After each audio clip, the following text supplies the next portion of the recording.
Good day, everyone. Good day, guys. Alright, I'm here again with another video. A continuation of the previous video I launched with Forex for Beginners, and I intended to continue since I didn't cover everything you guys need to know to get into Forex. So, the next couple of minutes, I'll be talking about some terms that might be quite important in your Forex journey. Sometimes you might need to know before you say okay you want to go into the charts to start analyzing. So there are a couple of terms I'll be listing out here, but let's just start with the first page I have here. I have the major and minor currencies. So in forex, essentially, just like I said in the previous video, you are dealing with buying and selling of currencies, and there are, as long as we have about how many countries in the world, that's the number of currencies we have in the world. So, but we don't trade all the currencies. We just trade the major and the minor ones. And the major ones we have are the USD pairs actually. But the major ones that are being traded, the USD pairs, the Euro pair, the JPY, Japanese yen, the British pounds, the CFA franc, the Canadian dollar, the New Zealand dollar, and the Australian dollar. Now, all these ones are majorly traded in the forex market. They have a large amount of volume. When people it's these are currencies that once people travel out, they change for each other. So that's why they have the largest volume in the forex market. While the other ones that you might not be seeing here are considered as minor currency pairs. Uh, for example, the South African rand, the Nigerian naira, the Ghana cedis, and some other currencies you can think of that is not listed in here. So those are the major and the minor currencies, and you might need to get familiar with them as you might be needing to, choose the kind of currencies or the kind of tools you want to be trading or the kind of currencies you might like to get involved with. So we have the base currency. The base currency is the first currency in any pair. Say for example Euro USD. Euro USD is the base currency, while the USD is the quote currency. Okay. So say for example if USD CHF rate equals 1.6350, then means one USD, which is the base currency, is worth 1.6350 CFA franc. Okay. So in forex markets, US dollar is normally considered the base currency. That's majorly, and it's one of the most traded pairs actually. But the other, you might have Euro USD. Euro USD in this case will now be the base currency. We have Euro GBP. Euro GBP in this case is the base currency. We might have NZD JPY. NZD in this case is the base currency. So the first currency pair, the first currency that appears is the base currency. Then the latter is the coast currency. Okay, so the coast currency is what is the one the pip is called is usually called the pip currency, or it's the one that your loss or profit is quoted in. All right. So we have the PEEP. A PEEP essentially is one important thing that you must know how to calculate and how to get in your forex journey, because it's majorly how you calculate your profit, your loss, and the movement of a particular currency pair, a particular tool or commodity. Say, okay, so a PEEP is the smallest unit of price for any currency. Say for example, Euro USD equals 1.2538. It's just uh, an illustration. So say for you to have a single pip movement, the price changes from one number to the other. So the simplest price change is called a pip, okay, or the smallest. So a single pip equals the smallest change is fourth decimal place. That is 0.001. So say for if we were to have a pip movement, whether negative or positive, this last digit here, the eighth digit, must have moved -1 or +1. So the -1 or the +1 is a pip. But if it goes to 2540, that's 2 pips. If it goes to 2550, that will be 12 pips. So it's just the fourth your pip movement, your one pip movement starts from the fourth digit. In some cases you might be seeing 5 digit places, but essentially ignore the fifth one and start with the fourth pip movement. The fifth one is called the pipet, which I don't want to bother you with. It's not really the value we calculate our movement with, but if you must, it's called the pipet. But you calculate your movement, your price movement, or your profit and loss, or the rate at which the price have moved with a pip. If, say, for example, it moves from 1.2538 to 1.2539, that's one pip movement. Or it moves from 1.2538 to 1.2537, that's also a pip movement. But it's reduced in price. Okay. So we have other currency pairs too that don't have these 5 or 4 digit places. We have the USDJPY that has only about 3 digit places or 2 digit places, depending on the broker, what your broker offers. What you do in essence is you pick the second digit after the decimal point, and you start your counting, your pip counting from there. Say for example, USDJPY is at 151.23. Okay, if it goes to 151.24, that's a pip movement. So that's essentially what a pip is. You'll be looking at a lot of examples in the subsequent videos I'll be posting, when we get to analyze charts and look at real life movements, and get to know when the price will move and when the price wouldn't move. So moving on to the next slide, we have the bid price. The bid price is at which the market is prepared to buy a specific currency pair in the forex market.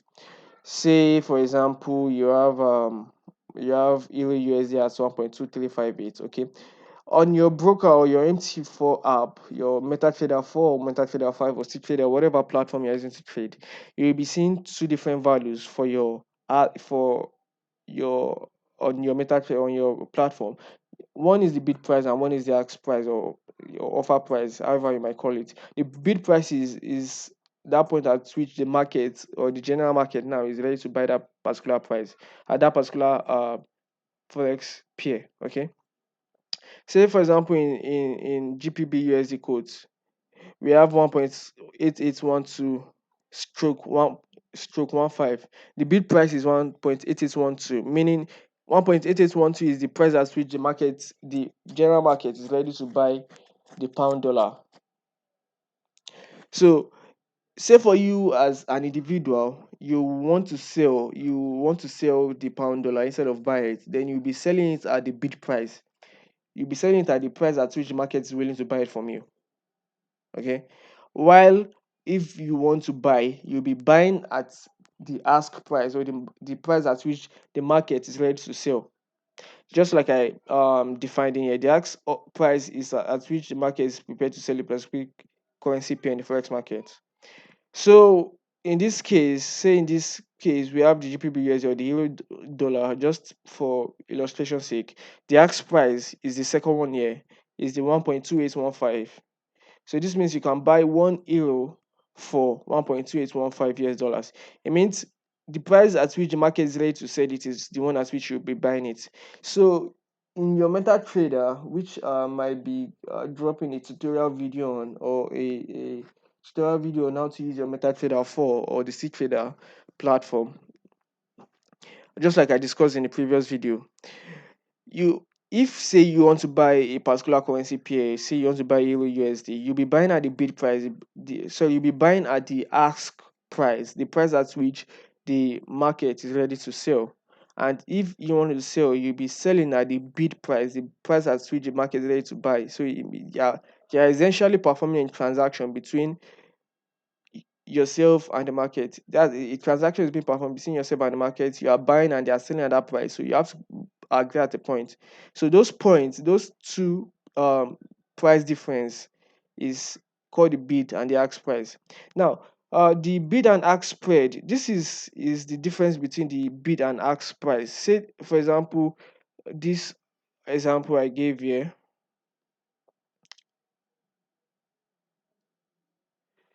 All right, this example I gave here. The difference between this and this is 0.0003. 0.0003 is essentially your spread. And in that case, you'll be saying your spread is a 3 pip. Hope we've not forgotten how we calculated a pip movement here. So the difference between this bid price here and the ask price here is 3 pips. Now, the spread is different between the bid and the ask price. The big figure quote is dealer expression referring to the first few digits of an exchange rate. These digits are often omitted in dealer quotes. For example, the USDJ PY rate might be 1.18.30. Then the ask price, this is the bid price. Then the ask price is 118.34. But we quoted verbally without the first 3 digits as 30, okay, as 30 stroke 34. Just omitting the first 3 digits here after before the decimal point. Then we have the 3034. So essentially the difference between this 34 minus 30 is 4. Okay, so that's 4 pips. So your spread is essentially 4 pips.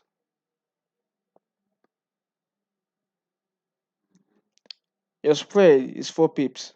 So that's what spread is all about. In essence, the essence of spread, why you must know about spread is that once you are dealing with a broker, different brokers they offer different spread size. Say for example you are dealing with IC markets and their spread size sometimes might be 0.1, not even up to 1 pip, 0.1 pips. And on some other broker they might be offering the same currency pair at 3 pip spread. It means the difference between the bid and the ask is 3 pips, while in IC market it's 0.1. So it's barely up to a significant figure that might affect the rate at which you buy and sell. So that's essentially what spread is all about. And spread is a major factor when you are trading. You have to, especially when you are buying a currency pair, you are buying it at the ask price. So for you to be in profit, your profit must be quoted in the bid price. Your profit should be quoted in the bid price. Say for example we have GBP USD at 1.8812 and the bid price is 1.8812 and the ask price is 1.8815. Okay, so say for example you are buying. If you are going to be buying, you'll be buying at 1.8815. Okay, you'll be buying at 1.8815. Now take for example you now want to sell this uh you want to sell this order just immediately you bought it. You'll be selling it at this bid price here, 1.8812, which is a 3 pips loss. A 3 pips loss. So in order for you to be in profit when you intend to sell, which you'll be selling at the bid price should now have gone over the price at which you ordered uh this currency pair. Say for example you bought it at the ask price of 1.8815, and at that time the bid price was 1.8812. For you to be in profit at all, then the bid price should have risen up to 1.8816. So you be in a positive 1 pip profit. You be in a positive 1 pip profit. It means if you are going to be selling it now, you'll be selling it at 1.8816, whereas you bought it at 1.8815. So that's just the essence of you knowing your spread and taking in caution what the spread your broker offers you. Now we have the margin. The margin in essence is that amount that you deposit with your broker. say you intend to start trading forex and you've registered with a broker, you've downloaded your MetaTrader 4 app on your phone, and you're ready to trade in the market. Now, that amount you trade is your balance. And now, say for example, you want to take a trade on Euro USD. You want to take a trade on Euro USD, and you have a leverage of 1:200. Okay. Now, say for example, for a standard, or say for a mini lot or a standard lot. For a mini lot, let's use a mini lot for example. A mini lot, say it costs on $10,000. $10,000. It costs $10,000 to buy a mini lot, a mini lot size of a mini lot size of Euro USD. Okay. Now, it's only someone that is very buoyant, or say the big market or the banks that can afford to put down $10,000 for a mini lot size. Now, what your broker does in essence is that they give you a leverage, which I explained in the previous video. This leverage, say for example 1:200, this leverage now helps you reduce the cost. Instead of you buying at $10,000, you will now be buying at a 0.5% leverage, or 1:200 leverage, however you might put it, however you want to understand it. 0.5% leverage, and 0.5% of 10,000 is essentially $50.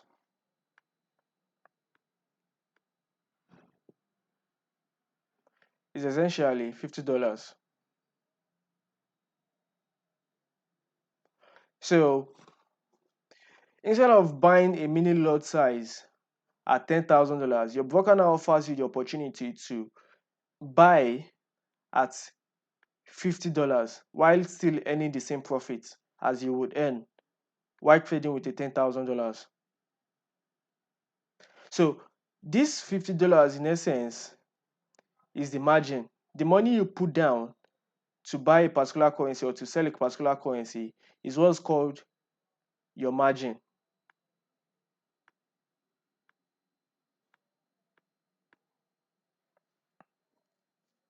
Is what's called your margin. Now, different brokers might offer different margin costs. Say, for example, you want to trade Euro USD. The cost of Euro USD might be different from the cost of Euro GBP. The cost of buying one lot size of USD JPY might be different from the cost of buying NZD JPY. So it all differs from currency pairs. But what you should know in essence is that the money you put down to buy or sell a particular currency pair with your broker is what's called the margin, or you call it the margin cost. Then we have the lot size. The lot size is a specific amount being traded. Is once the number of currency units you'll be buying or selling. I mentioned something here about buying a mini lot. A mini lot in essence is 10,000 units of that currency pair. Say you want to buy a mini lot of Euro USD. It means you are buying 10,000 units worth of Euro USD. So for you to buy a 10,000 watts, um, a 10,000 watts unit, a 10,000 units worth of Euro USD, it means you need to have a $10,000 account, a $10,000 amount in your account. Okay, but the leverage now does it such that it gives you the buying power, the same buying power of $10,000 with $50. Now we have different lot size. Different lot size. We have the standard lot size, which is 100,000 units. We have the mini lot size, which is 10,000 units. We have the micro lot size, 1,000, then the nano 100 units. Different, and this lot size differs from brokers. Depends on what your broker is offering you. Some brokers offer standard lot size, mini, micro, and some offer even nano. But majority stop their offering at micro lot size. It means they'll be offering you just the ability to buy the least amount of $1,000 or 1,000 units of that particular currency pair. 1,000 units of that particular currency pair. So, say for example, I want to be buying a standard lot size of Euro USD. It means it means I'm getting 100,000 units or 100K units of Euro USD.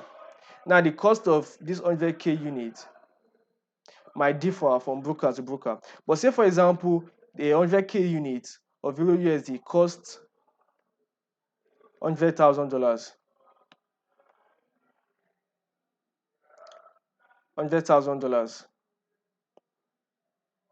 It means for me to be able to buy 100K units of this, I have to buy, I have to have $100,000 ready to perform the transaction.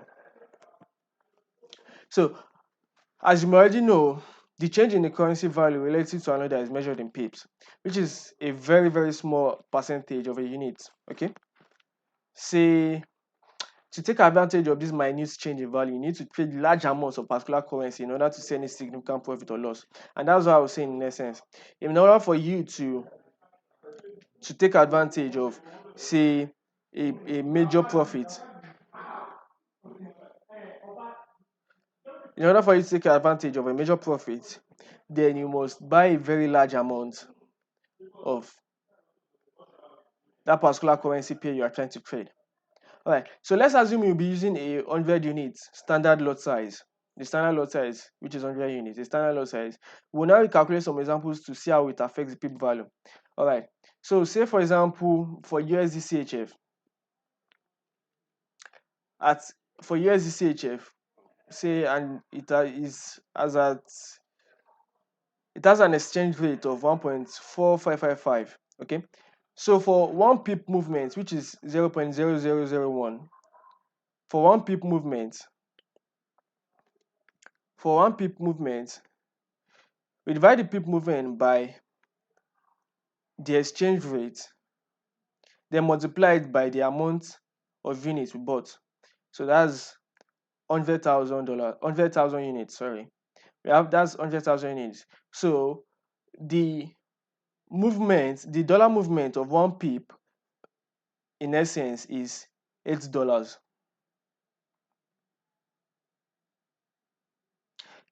The for USD CHF, we have it as $6.87 per pip, while in USD JPY we have it at $8.34 per pip. It means if you say you are trading on a standard lot size or on a standard lot size, which is 100,000 units, which might cost which the margin cost might differ from broker to broker. Say if you are using a leverage and you are trading on the 100,000 units, then you definitely will be trading at, say, $300 or $350 thereabouts.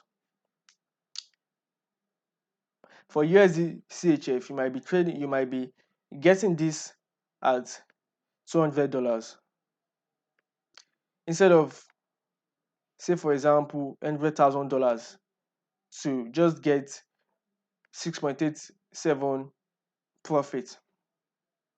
So say you bought one standard lot size, one standard lot size of 100,000 units, and you see a pip movement in USD JPY. It means your profit is now 8.34. Your profit is now 8.34. Also, in Euro USD, you take out for one pip movement, which is 0.001. This one pip movement, you divide it by the exchange rate, the present exchange rate, which in this case I used 1.1930. Then you multiply it by whatever lot size you are using. If say you are using a mini lot size, this will be multiplied by 10,000. If you are using a micro or a nano, just multiply by the respective lot size you'll be using. But in this case, I used a standard lot size as example. So we'll be having 8.38 after the whole calculation, we'll be having $10 per pip. So for one pip movement, say for example, from 1.1930 to 1.1931, you have a $10,000 profit, a 10,000, sorry, a $10 profit, a $10 profit. So those are essentially things that you might be needing. Those are essentially things you might be needing to learn forex, and get successful when having to analyze.